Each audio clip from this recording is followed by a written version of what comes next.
আসসালামু আলাইকুম, hello guys. আজকে প্রথম ধাপ ছিল বীমা কি। তো আমি বলবো যে বীমা এমন একটা বিষয় যা সবাইকে ক্লিয়ার করাটা আমাদের জন্য জরুরি।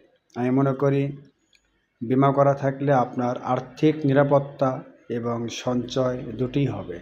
বিপদকালে অবসর সময় বীমার টাকা দিয়ে আপনি চলতে পারবেন। এমনকি আল্লাহ পাক না করুক আপনি পৃথিবী থেকে চলে গেলে আপনার পরিবার আর্থিক যেন কোনো দুর্ভিক্ষ না থাকে, সেক্ষেত্রে তার চাহিদা মেটানো।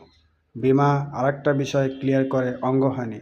কোনো মানুষ যদি পঙ্গু হয়ে যায়, অন্ধ হয়ে যায়, তো বীমা কোম্পানি তার পাশে দাঁড়ায়। বীমা আরেকটা বিষয় আপনার ছেলে মেয়ের পড়াশুনো চাহিদা মেটায়।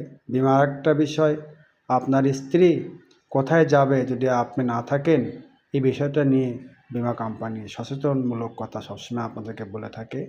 তো এই সচেতনমূলক আলাপ করেছে আমাদের ইউনিট ম্যানেজার মোহাম্মদ জাহাঙ্গীর আলম ভাই।